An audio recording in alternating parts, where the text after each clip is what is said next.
Hello everyone, welcome to another Ultra Fire episode review. This is for Season 25, Episode 12 of Winner's Circle. This is the last episode before the live finale, which I've got set for record tonight, so you'll obviously get a review of that tomorrow.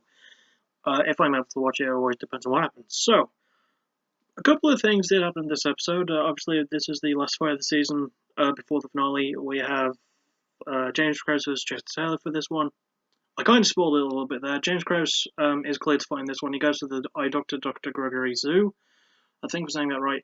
And despite the fact that he said 80% of James's eye skin, like the skin of his left eye, was scratched off from his previous fight. He was healed pretty well, and he was cleared to fight. So good start, really good start.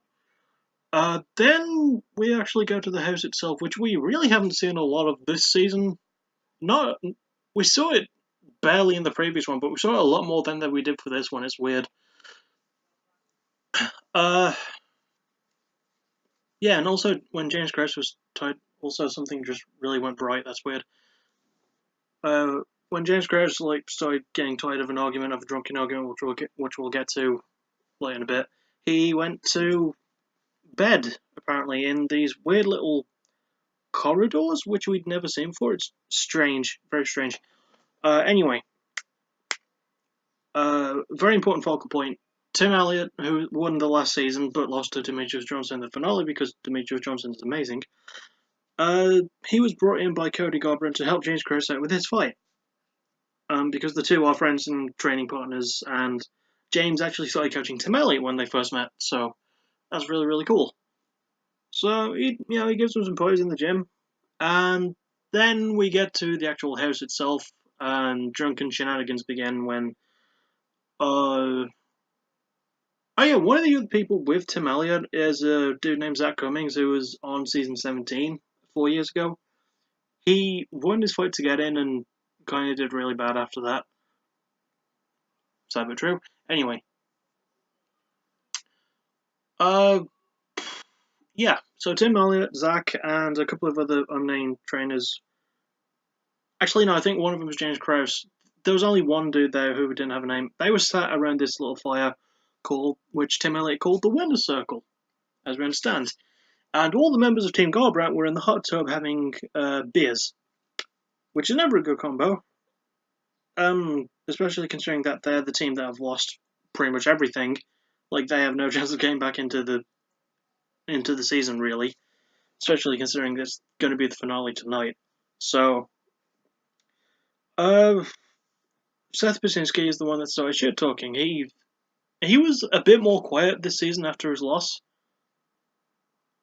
And for him to suddenly start speaking a bit more, like getting his voice out when he's drunk, it was a bit weird to see, but it does happen. And he starts talking some trash to James Krause. And obviously, I mentioned James Krause got tired of it, wanted to go to sleep. Pardon me. And then, because Tim Elliott fights some words back, there's some tension there as well. And it was Seth Basinski and Tim Elliott for the most part. And then Julian Lane got in. Julian Lane, who showed a lot more maturity and was a lot more grown up than he was on the last season he was on, started acting the fool, and he pushed Tim Elliott. Then Justin Edwards, who is usually the voice of reason, also joined in when Julian Lane was done, and also pushed Tim Elliott. Obviously, all the other fighters got in the way to try and stop them from going too crazy. And Tim Elliott said, "That was awesome, I got pushed twice." Because Tim Elliott is a weird, weird dude. Like, great fighter, weird dude.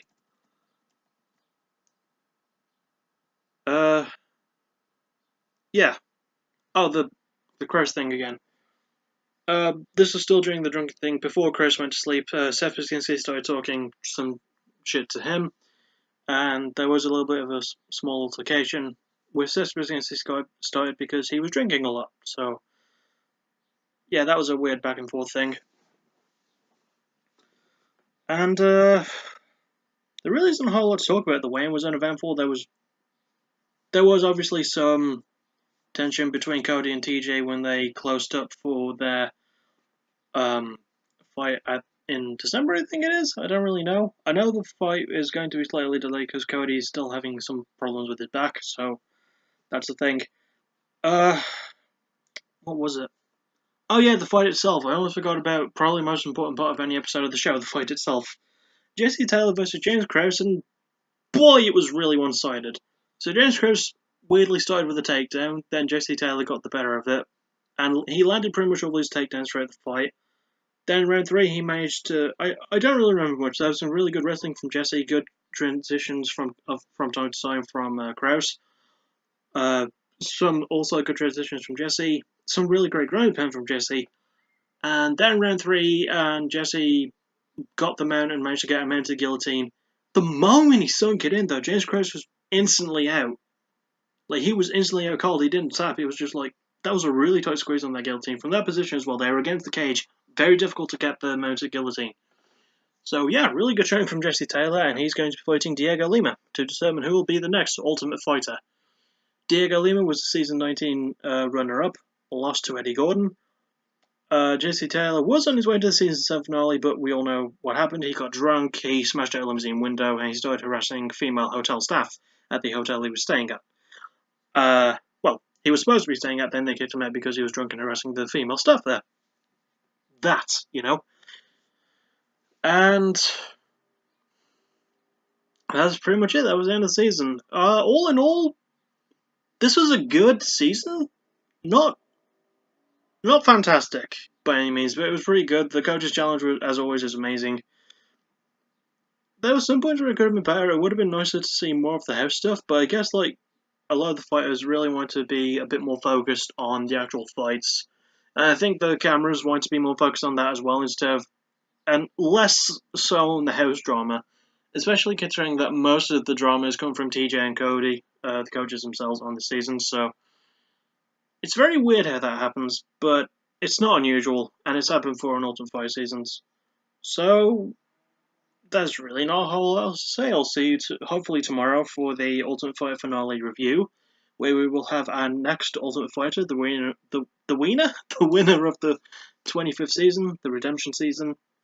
Will it be Jesse Taylor, because it really has been his story? He's fought his ass off to get to this point, or will it be Dhiego Lima? You know, I'm really excited to see who it will be. I think Diego's underrated. I think Jesse's a brilliant wrestler, probably one of the best today in MMA, and it'll just be a good event. I'm really looking forward to it. Also, really good to see if I can find this. Yep, Tom Galicchio will actually still be fighting. He'll be fighting James Krause on the prelim card. So,